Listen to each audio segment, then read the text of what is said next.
அனைவருக்கும் வணக்கம். துலாம் ராசினியர்களுக்கு திடீர் கோடீஸ்வர யோகம் பெறப்போகும் அடுத்த 14 நாட்கள் உங்களுடைய வாழ்வில் என்ன மாதிரியான நன்மைகள் எல்லாம் ஏற்பட இருக்கு, கிரகநிலைகளின் ரீதியாக அமைய இருக்கும் சாதகங்கள் என்ன, பாதகங்கள் என்ன, மேலும் என்ன மாதிரியான நன்மைகள் எல்லாம் உங்களுடைய வாழ்வில் ஏற்பட இருக்கு. குறிப்பு துலாம் ராசினியர்களை பொறுத்த வரைக்கும் அடுத்த 14 நாட்கள் முழுவதுமே கிரகங்களுடைய சஞ்சார நிலைகள் என்ன என்று பார்க்கும்போது இத்தருணங்கள்ல துலாம் ராசினியர்கள் மிதுனத்தில் குரு பகவானும், கடகத்தில் சுக்கிரனும், சிம்மத்தில் சூரியன், புதன், கேது ஆகிய கிரகங்கள் இணைந்து சஞ்சரிக்கிறாங்க. கன்னிராசியில் செவ்வாயும், கும்பத்தில் சனி பகவானும் ராகுவும் இணைந்து சஞ்சரிக்கிறாங்க. இந்த கிரகங்களுடைய சஞ்சார நிலைகளின் காரணமாக துலாம் ராசினியர்களுடைய வாழ்வு அடுத்த 14 நாட்கள் முழுவதுமே குடும்ப சூழ்நிலை ரீதியாக உத்தியோகம், தொழில், வியாபாரம், கலைத்துறை, அரசியல் துறை, மாணவ மாணவிகள், விவசாய துறையினர், பெண்மணிகள் என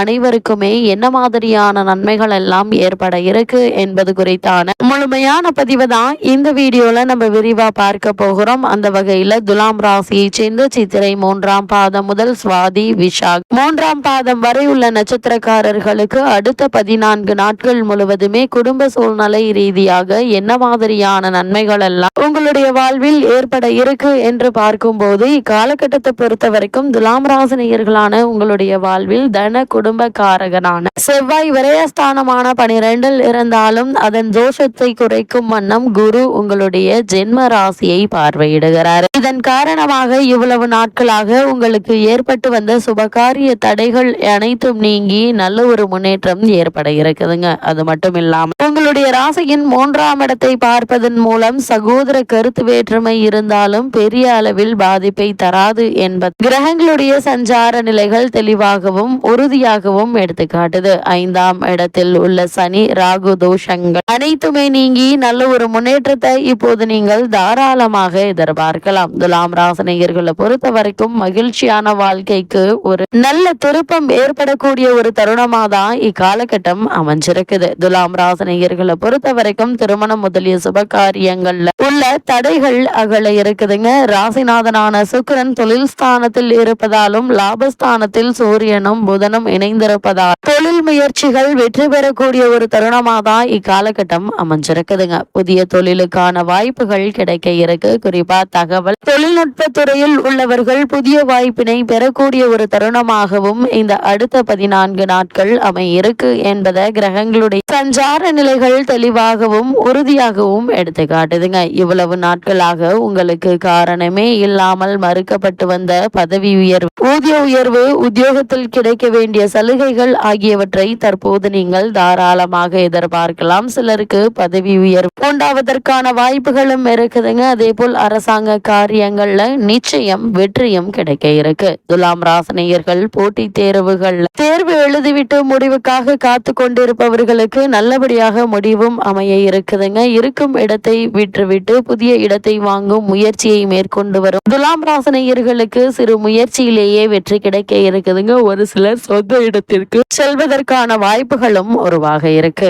இருந்தாலும் கூட துலாம் ராசினியர்கள் அடுத்த 14 நாட்களில் என்ன மாதிரியான விஷயங்கள்ல நீங்கள் அதிக கவனத்தோடு இருக்க வேண்டும் என்று பார்க்கும்போது குழந்தைகள் விஷயத்தில் கூடுதல் கவனம் தேவைங்க. பூர்வீக சொத்து தகராறுகள் நீடிக்கும். அதனால் பூர்வீக சொத்து சம்பந்தமான வழக்குகள்ல அதிக கவனத்தோடு இருப்பது நல்லதுங்க. திடீர் என்று கோபம் ஏற்பட்டு உணர்ச்சி வசப்படுவீங்க. ஏதோ ஒரு சூழ்நிலை உங்களை உணர்ச்சி வசமாக்கி நிலைக்குலைய செய்யும் என்பதால கவனமாக இருப்பது நல்லது. குறிப்பா இரத்த சோகை முதலிய நோய்களால் துன்பப்படக்கூடியவர்கள் மிக மிக கவனமாக மருத்துவம் செய்து கொள்ள வேண்டும் என்பதை கிரக நிலைகள் மீண்டும் மீண்டும் உங்களுக்கு அறிவுறுத்தது. அது மட்டும் இல்லாம இந்த அடுத்த 14 நாட்களை பொறுத்தவரை முக்கிய கிரக நிலைகளை ஆராய்ந்து பார்க்கும் போது சனி பகவான், ராகு, செவ்வாய் ஆகிய மூவரை தவிர மற்ற கிரகங்கள் அனைவரும் உங்களுக்கு சாதகமாக இந்த வாரங்கள் முழுவதுமே சஞ்சரிக்கிறாங்க. அதனால் வருமானம் என்பது போதிய அளவிற்கு இருக்குங்க. செலவுகள் அதிகமாக இருந்தாலும் கூட அதற்கு தகுந்தாற்போல் அதேபோல் வருமானம் இருப்பதால் நீங்கள் கவலைப்பட வேண்டிய எந்த ஒரு அவசியமும் இல்லைங்க. அது மட்டும் இல்லாம குடும்ப சூழ்நிலையில் அமைதி நிலவ இருக்கு. தற்போது நடைபெற்று வரும் தசாபுக்திகள் சாதகமாக இருக்கும் பட்சத்தில் சிறு சுப நிகழ்ச்சிகள் சாத்தியக்கூறுகள் இருக்குதுங்க. வெளிநாட்டில் வேலை பார்த்து வரும் பெண் அல்லது பிள்ளை அல்லது மாப்பிள்ளையினுடைய வரவு குடும்பத்தில் குதூகலத்தை ஏற்படுத்துங்க. குறிப்பா துலாம் ராசி பிறந்து திருமணமாகியுள்ள பெண்மணிகளுக்கு புத்திர பாக்கிய யோகம் கிடைக்க இருக்குதுங்க. அதே போல் மணமாலைக்கு காத்துள்ள கன்னியருக்கும் கூட 2 வாரங்கள் முடிவதற்குள் நிச்சயம் நல்ல ஒரு வரன் அமையிருக்கு. இருந்தாலும் கூட வரனை பற்றி தீர விசாரித்து ஆராய்ந்து அதற்கு பிறகு வரனை நிச்சயிப்பது உங்களுடைய எதிர்கால வாழ்க்கைக்கு மிக மிக நல்லது என்பதை கிரக நிலைகள் மீண்டும் மீண்டும் உங்களுக்கு அறிவுறுத்துதுங்க. அதே போல் துலாம் ராசி சேர்ந்த உத்தியோகஸ்தர்களுக்கு அடுத்த 14 நாட்கள் முழுவதுமே மேலும் என்ன மாதிரியான நன்மைகள் எல்லாம் ஏற்பட இருக்கு என்று பார்க்கும்போது உங்களுடைய ராசிக்கு லாபஸ்தானத்தில் சஞ்சரிக்கும் குரு பகவான் ஜீவனக்காரகரான சனி பகவானை தனது சுப பார்வையால் பலப்படுத்துவதால பலருக்கு உத்தியோக உயர்வு கிடைப்பதற்கான சாத்தியக்கூறுகள் இருக்குதுங்க. தற்போது நடைபெற்று வரும் தசாபுக்திகளுக்கு ஏற்ப ஊதிய உயர்வு அமையிருக்கு. ஒரு சிலருக்கு பதவி உயர்வுடன் இடமாற்றமும் ஏற்பட இருக்குதுங்க. புதிதாக வேலைக்கு முயற்சி செய்து வரும் அன்பர்களுக்கு நிச்சயம் வெற்றி கிடைக்கும் என்பதுல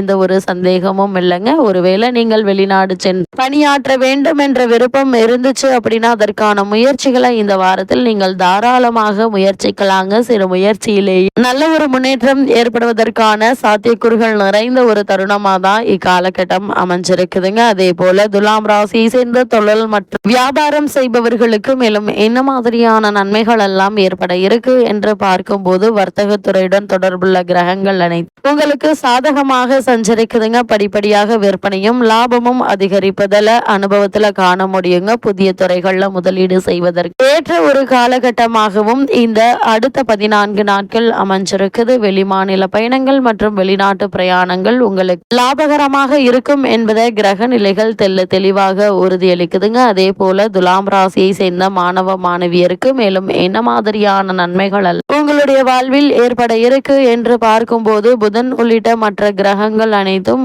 இந்த காலகட்டங்கள்ல அனுகூலமாக மாறுகிறாங்க. அதனால் முதல் 2-3 நாட்கள் படிப்பில் கவனம் கருய கொடுங்க. அதற்கு பிறகு நல்ல ஒரு முன்னேற்றம் ஏற்பட இருக்கு. கடைசி 2-3 நாட்கள் படிப்பில் நல்ல ஒரு முன்னேற்றத்தை நீங்கள் தாராளமாக எதிர்பார்க்கலாம். ஆசிரியர்களுடைய ஆதரவும் பெற்றோருடைய ஒத்துழைப்பும் உங்களுக்கு கிடைக்க இருக்குதுங்க. அதே போல துலாம் ராசியை சேர்ந்த விவசாய துறையினரை பொறுத்த வரைக்கும் விவசாயத்துறையை தங்கள் பிடியில் கொண்டுள்ள கிரகங்கள் ஓரளவு சுபபலம் பெற்று சஞ்சரிப்பதால் உழைப்புக்கேற்ற விளைச்சலும் வருமானமும் கிடைக்க இருக்குதுங்க. கால்நடைகளுடைய பராமரிப்பில் பிரச்சனை எதுவும் ஏற்படுவதற்கான வாய்ப்புகள் இல்லை. ஒருவேளை உங்களுக்கு பழைய கடன்கள் இருந்துச்சு அப்படின்னா அவற்றை அடித்து நிம்மதி பெற வழி பிறக்கக்கூடிய ஒரு தருணமாக தான் அமைஞ்சிருக்குது. அதே போல் பெண்மணிகளை பொறுத்த வரைக்கும் குடும்ப பொறுப்பை ஏற்றுள்ள பெண்மணிகளுக்கு பிரச்சனை எதுவும் ஏற்படுவதற்கான வாய்ப்புகள் இல்லைங்க. வேலைக்கு சென்று வரும் மனிதருக்கு பணிச்சுமை அதிகரித்தாலும் அதற்கு தகுந்தாற் போல் சலுகைகளும் உங்களுக்கு கிடைக்க இருக்கு. துலாம் ராசினியர்களை பொறுத்த வரைக்கும் அடுத்த 14 நாட்கள் முழுவதுமே கிரகநிலைகளின் ரீதியாக கூறப்படும் பரிகாரம் என்ன என்று பார்க்கும்போது சஷ்டி விரதம் அனுஷ்டிப்பது மிக சிறந்த ஒரு பரிகாரமா